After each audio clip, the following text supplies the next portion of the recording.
starts and ends with a girl, too small and inadequate for that world of ash, tar, and coal where she was born. When her mother died suddenly, the little girl, with only the company of a stuffed friend she would soon forget, found herself all alone on an icy bench, waiting for the carriage that would take her to the austere Bunny Hall.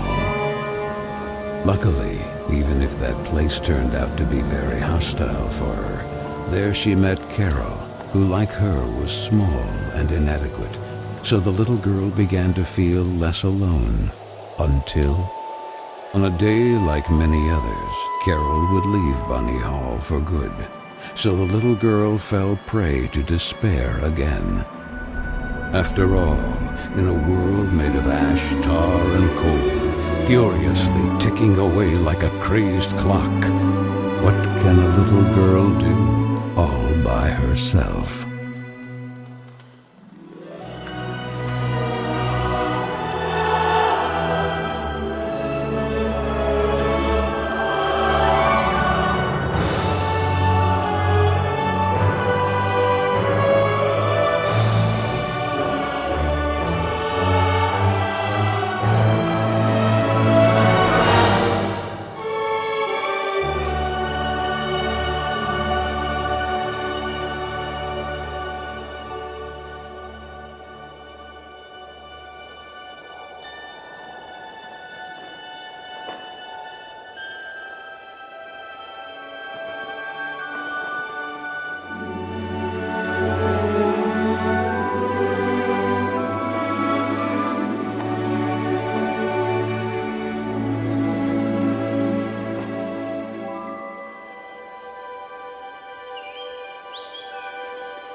Carol Simmons?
Are you speaking to me?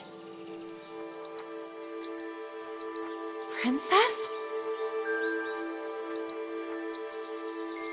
No, I mean...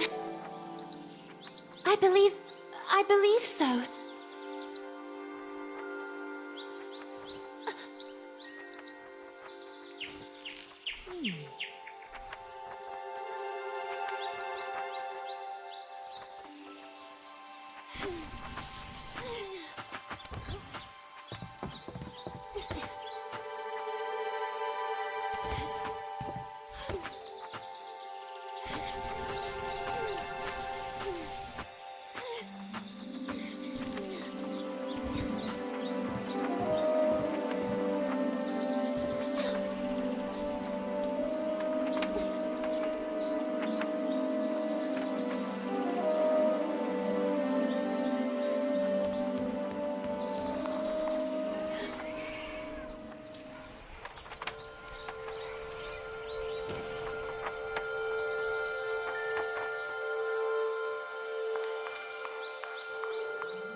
go, little bunny. That letter is mine.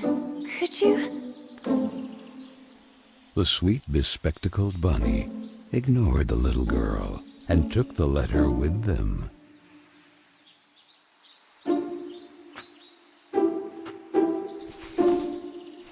I beg you, would you be so kind as to give it back to me? The little girl began to get impatient.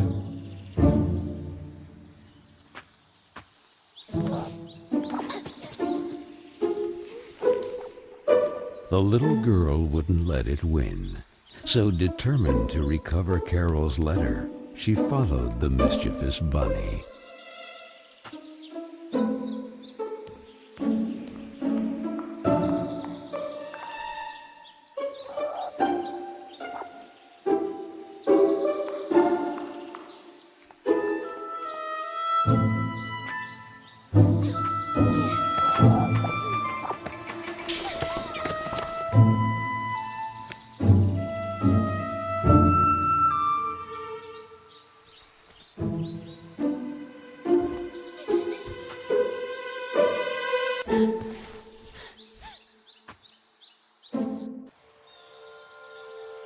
What place is this?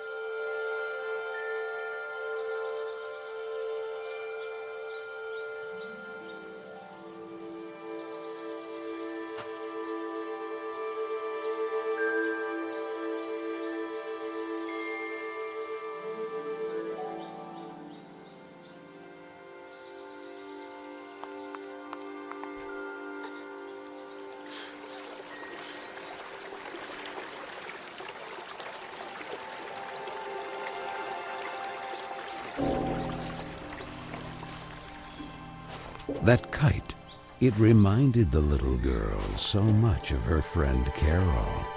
So free and graceful, yet tormented, as if by adverse currents, by the other girls at Bunny Hall. Oh, and who would you be? Have you perhaps seen a bespectacled bunny? Even the owl ignored her question and just stood there, staring at her, with those eyes, red like blood. But the little girl had no time to waste. She had to track down the bunny, and so she began to follow in its tracks.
And the girl, filled with a chilling sensation she could not explain, dove into the water.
So the little girl fell, and fell once again.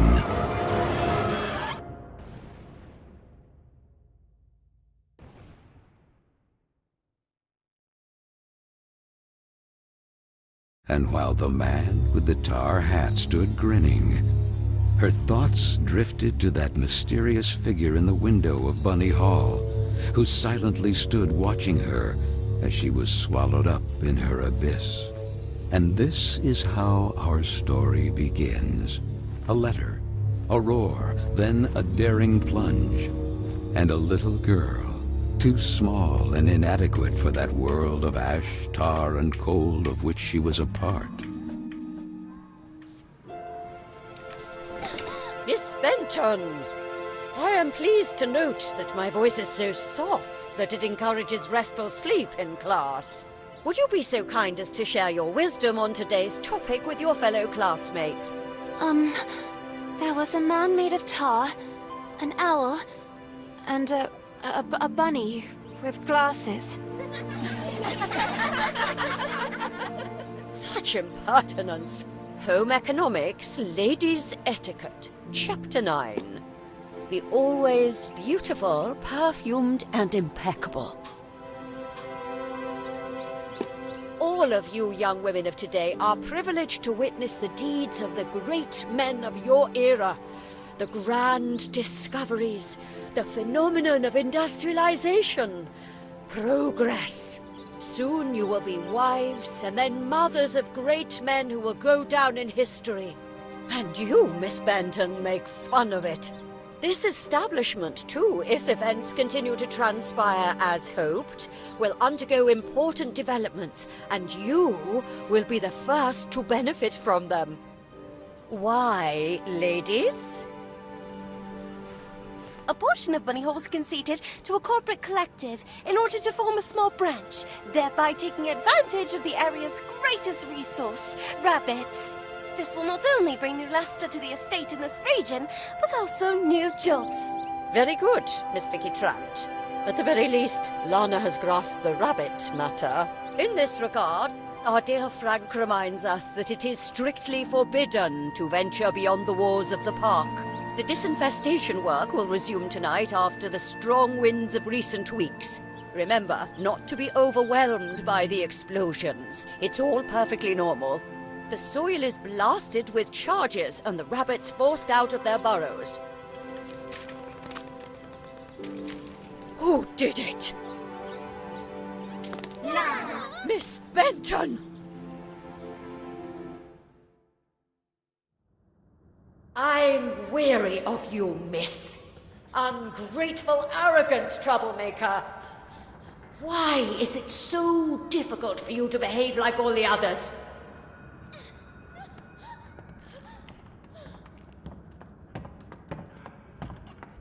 The clock is ticking furiously. And you are a woman now. Therefore, it is high time you learn to behave like one, or accept the consequences of your ridiculous transgressions. You will help Miss Mildred with the chores. When you are done, ring the bell, and you will be allowed to return to your accommodation. But until then, don't even dream of leaving this place. This, for the little girl, was now the norm. Targeted by Vicky and the other girls, or simply scolded by the matrons of Bunny Hall. Like Miss Hinman and her nauseating perfume. She constantly repeated herself sadly, "No, I don't want to grow up. I don't want time to flow furiously anymore. It would have been so nice instead to be able to take it back to when Carol was still there." It would be better to shed some light.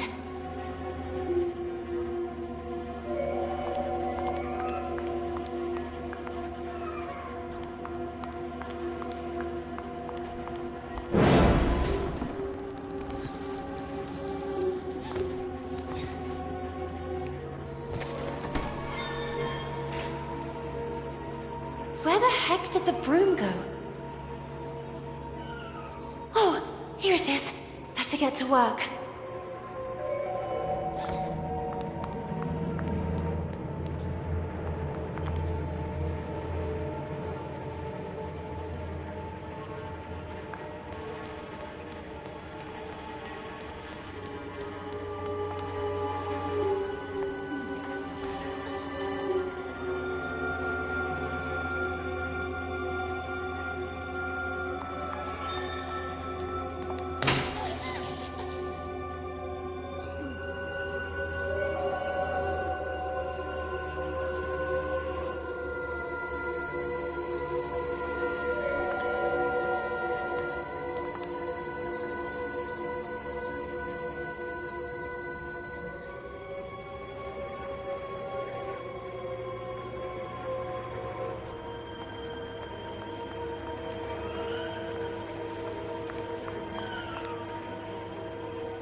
And this? Where did this come from?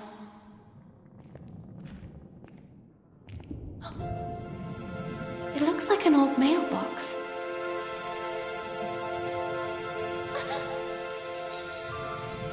Oh, maybe I'm still dreaming. Who is there? So I really am dreaming. What's this?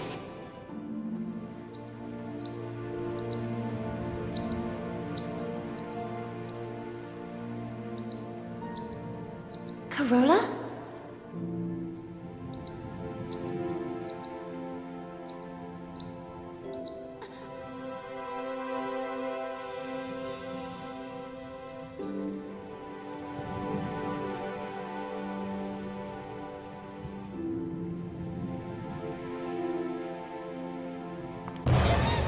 Who are you?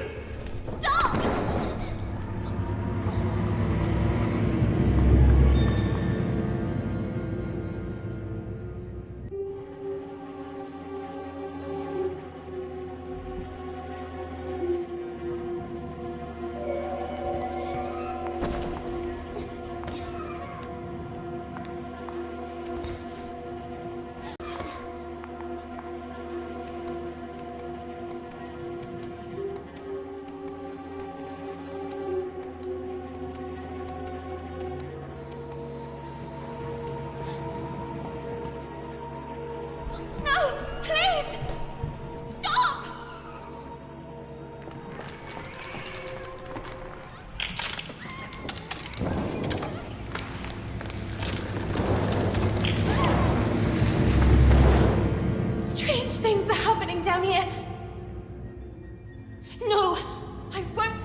remember you, but in a dream. Or at least, I think it was a dream.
You call this cleaning?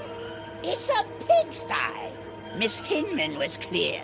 You will spend the rest of the day here. And speaking of which, here's your lunch, miss. No! Wait! I did everything I could! It's not right. I won't spend another moment here. I have to find a way out.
Oh, I'm so sorry, little one. I promise I will let you go. I wonder if I could use it to attract that darn owl.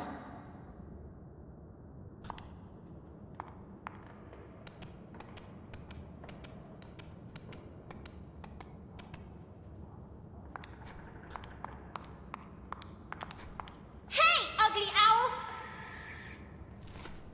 That's what you want, isn't it? Mouse porridge! This way! Come on!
You have been a great help to me. Go. You're free.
Who was that boy?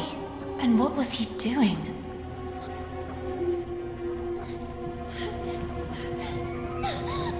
A letter!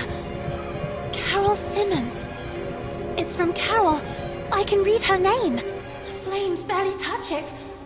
I have to put out the fire before it's too late. The little girl began to wonder if it had been that mysterious boy who threw it into the flames. But why? What was he hiding? And above all, who was he?